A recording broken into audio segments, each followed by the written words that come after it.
안녕하세요. 저는 광진구 자양동에 있는 오늘의 교회를 섬기는 목사 백상욱입니다.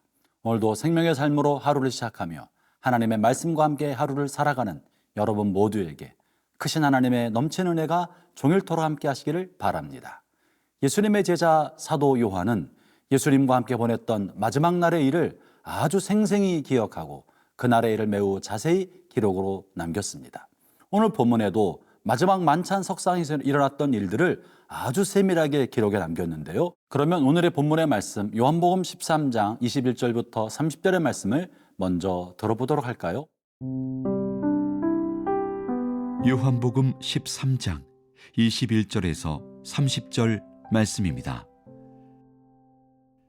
예수께서 이 말씀을 하시고 심령이 괴로워 증언하여 이르시되 내가 진실로 진실로 너희에게 이르노니 너희 중 하나가 나를 팔리라 하시니 제자들이 서로 보며 누구에게 대하여 말씀하시는지 의심하더라.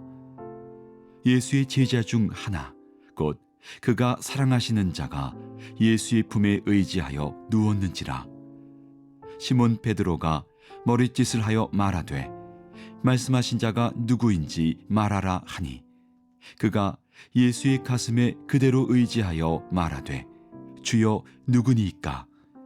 예수께서 대답하시되 내가 떡 한 조각을 적셔다 주는 자가 그니라 하시고 곧 한 조각을 적셔서 가룟 시몬의 아들 유다에게 주시니 조각을 받은 후 곧 사탄이 그 속에 들어간지라. 이에 예수께서 유다에게 이르시되 네가 하는 일을 속히 하라 하시니 이 말씀을 무슨 뜻으로 하셨는지 그 앉은 자 중에 아는 자가 없고 어떤 이들은 유다가 돈괴를 맡았으므로 명절에 우리가 쓸 물건을 사라 하시는지 혹은 가난한 자들에게 무엇을 주라 하시는 줄로 생각하더라. 유다가 그 조각을 받고 곧 나가니 밤이러라. 오늘 본문은 가룟 유다가 예수님을 배신하고 파는 내용을 담고 있는 본문입니다.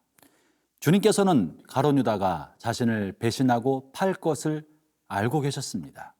그러면 예수님은 언제쯤 유다가 예수님을 팔 것을 알아차리셨을까요? 어떤 경로를 통해 그것을 알게 되셨을까요? 성경은 이것에 대해서 침묵하고 계십니다.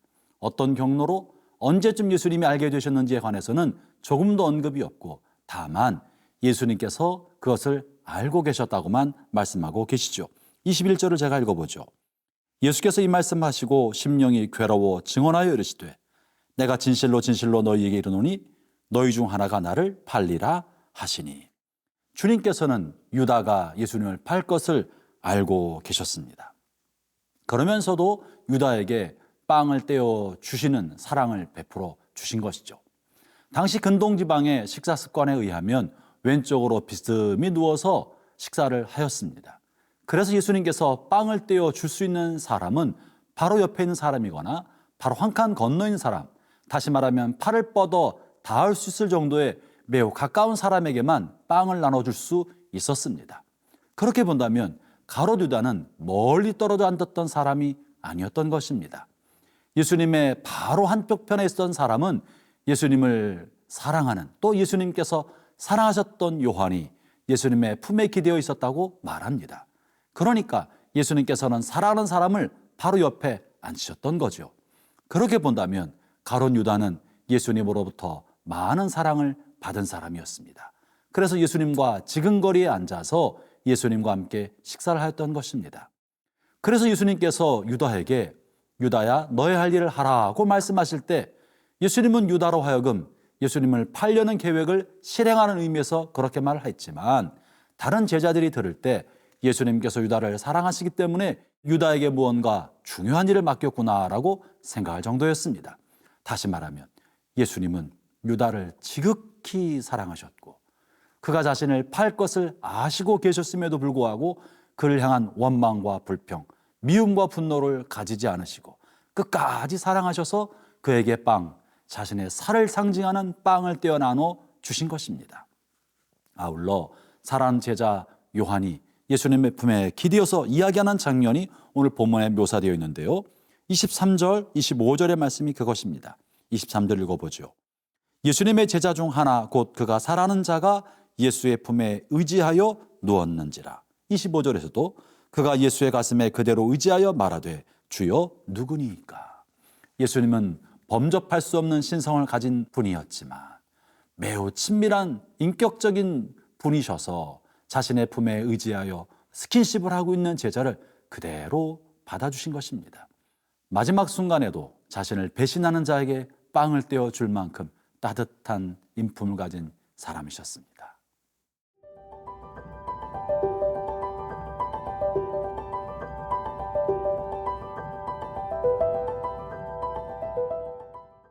예수님을 팔자가 있다는 이야기를 하자 요한이 누가 예수님을 팔자냐고 묻자 예수님이 26절, 27절처럼 대답하십니다. 제가 읽어보겠습니다. 예수께서 대답하시되 내가 떡 한 조각을 적셔다가 주는 자가 그니라 하시고 곧 한 조각을 적셔서 가롯 시몬의 아들 유다에게 주시니 조각을 받은 후 곧 사단이 그 속에 들어간지라. 이에 예수께서 유다에게 이르시되 네가 하는 일을 속히 하라 하시니. 이 장면은 예수님을 팔자가 누구인지를 이렇게 정확하게 직접적으로 알려주신 내용을 담고 있는 겁니다. 만약 예수님이 이 같은 일을 하지 않으셨다면 유다는 예수님을 팔고서도 어쩌면 예수님은 내가 하신 일을 모르실 거라고 생각했을지도 모릅니다.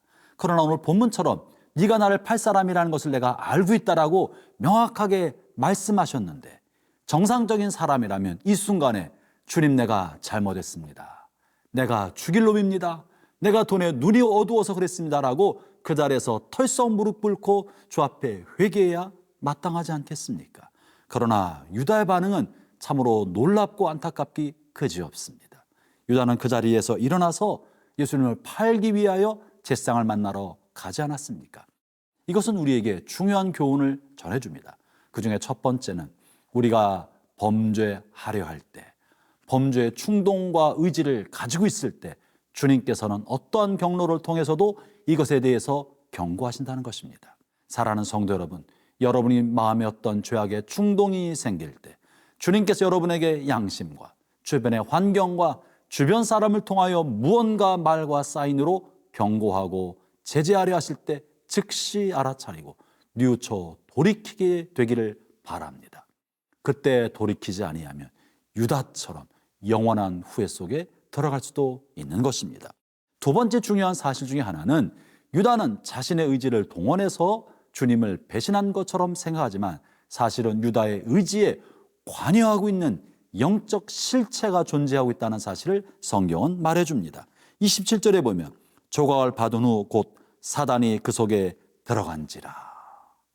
사단은 유다의 마음에 들어왔기 때문에 회개하며 돌이키려 할 때 그것을 회개하지 못하도록, 다시 말하면 죄악의 충동을 끝까지 유지하도록 그를 끌고 갔던 것입니다. 이때 자신의 의지에 관여하고 있는 영적 실체를 알아차리지 못하면 자기 의지로 자기가 그렇게 한 줄로 착각하게 되는 것입니다.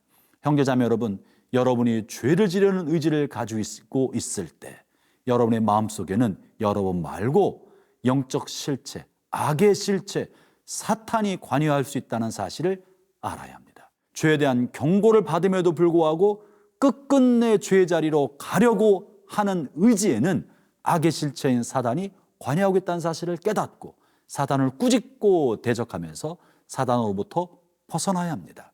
그러하지 않는다면 참으로 뼈아픈 결과로 인해서 후회하고 고통을 겪게 될 것입니다. 사랑하는 형제자매 여러분, 죄악의 자리에 악의 실체인 사단이 있다는 사실을 깨닫고 사단을 대적하며 하나님 앞에 말씀으로 거룩한 삶을 살아가는 오늘 하루가 되고 남은 생애 되시기를 주의 이름으로 축원합니다.